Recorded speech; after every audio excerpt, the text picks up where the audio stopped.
Yes. You want more?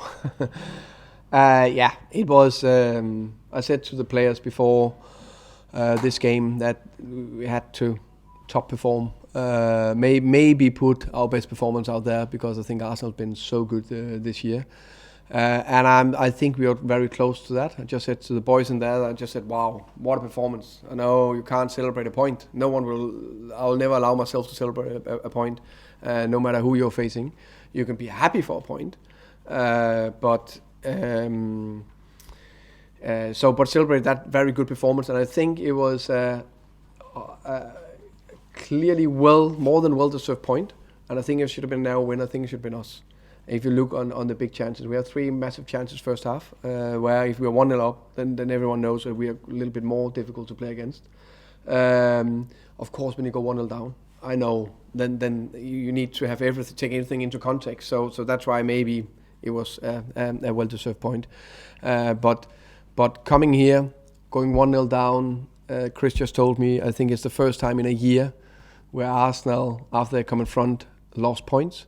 So that just say everything about our performance, and they are unbelievable at home. The stadium went mad when they scored to 1-0. Stayed in the game, cool, stick to the game plan, got the, I would say, well-deserved equaliser.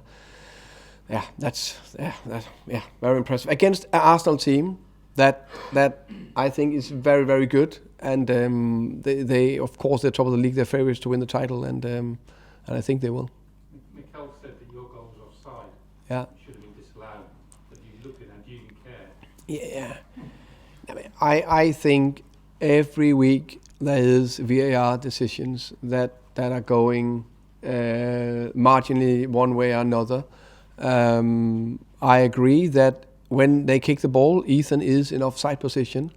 Then, as far as I know, the football law, then the next question is, did he influence that we could cross the ball across? They decided it was not enough. I agree. When you play Arsenal, they seem to pick the same team every week with the same players, play the same way. Does that make it in some ways easier to plan how to play against them? In a way, yes, but they are very good at what they are doing. So it's about to eliminate their threats. So, of course, clearly Martinelli and Saka, we're very aware of doubling up on them. So I think actually, is it Saka who put the ball under for the assist? Yeah. So one moment where we didn't have everything bang on, that was the moment where they scored. And now they put Trossard on instead of Martinelli, but he could easily have finished it. It's just as a coincidence. It's not the two wingers, potentially the two best or most informed wingers in the Premier League right now. So besides from that, I think we controlled or we defended very well against Arsenal. I don't think they had any big chances. Yes, they had some dangerous moments, but I think that was very pleased. And the only thing was, I said that to Ethan, he's been unbelievable. He was fantastic again today. So our defensive principle, he needs to sprint under and avoid that ball, but he goes quick. So it's a well played goal from Arsenal. So what's the difference between today and the game at home when you played against them? I can't remember if I said it, but I remember my feeling after the game was that we still performed to a 6-7 out of 10. It was still a decent performance. Arsenal that day hit a very high level, but I don't think they hit a higher level last time than they did today. I think probably a similar level. The biggest difference that we upped our performance, and then we avoided getting in behind on a set piece, which is you can't do that against the big teams. We need to be very good at that. So I think that was the two biggest differences. You must be very happy with the reaction going behind. A lot of teams would be key in that situation. Yeah. But you came out, you hit back, and 7 or 8 minutes. We of course we have the game plan and all the structure and all the principles that we're training every week. But of course there's also some mental part of it. So the key words this week was cool, brave, aggressive. We have to be cool when we're getting under pressure. Don't stress.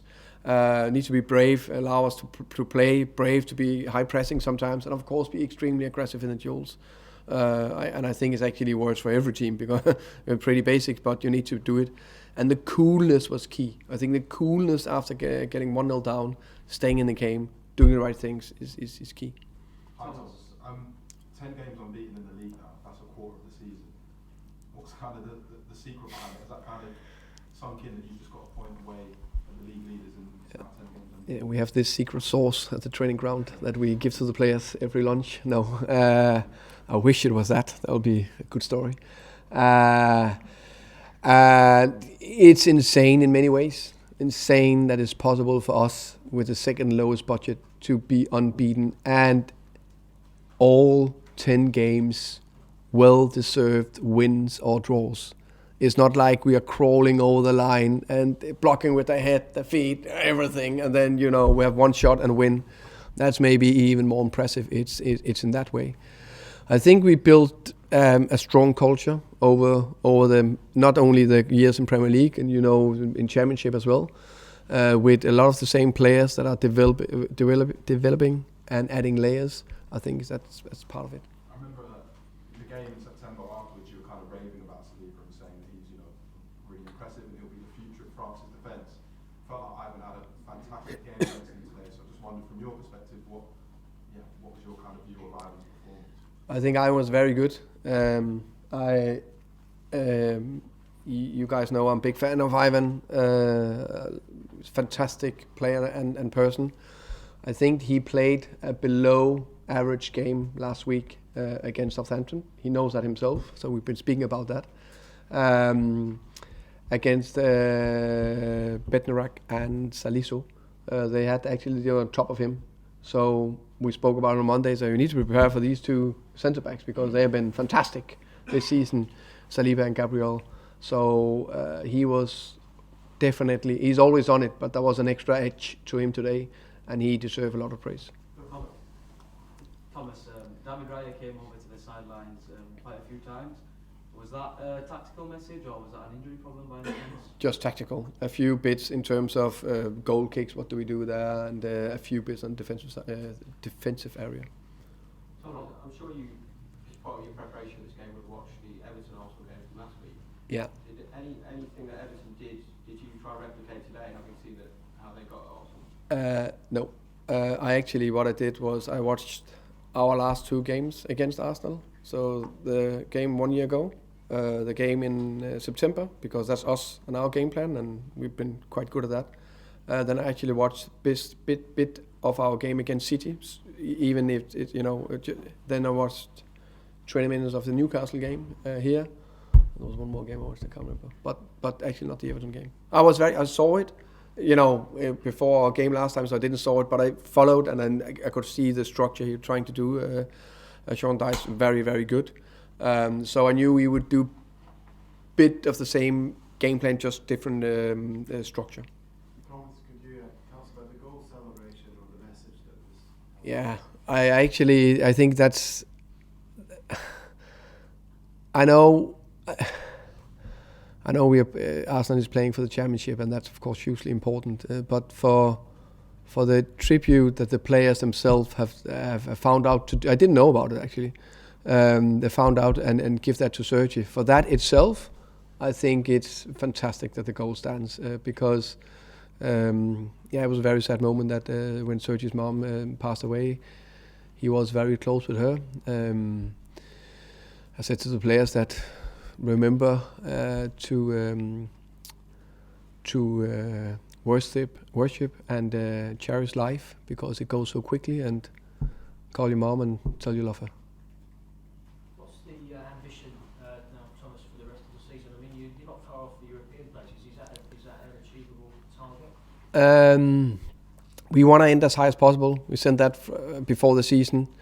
And we, that laser focus on the next game is so important. Before City, we just lost to Gillingham in a not top performance, and we were okay in the league but not top. So I think that laser focus we have had. What has we played 2 games before that? So I think So before City, we have drawn 2 games and we are okay. And now we are unbeaten in 10, 8 more, and I think we won, I can't remember, 6 or something like that. I can't 5 or whatever. So it goes so quickly. So if we are dreaming too much, we're allowed to dream, of course. I think it's important to dream. but it's so important we have laser focus and keep focus on the next game. Thomas, there were a couple of times, especially in the first half, where it looked like Ivan was shouting at a few players to kind of make runs. Is that just his drive and determination to make sure that the team win coming through in those moments? Big drive, big determination, no doubt about that. What do you think about Ajer today? I think he played a good game. Pleased. I think he's been so unlucky with injuries. So I think the game 2 weeks ago against Leeds played a very strong defensive game, and I think he added that layer again today. So yeah, pleased with him. Okay. Thank you Thank very you much, guys. everybody. Enjoy.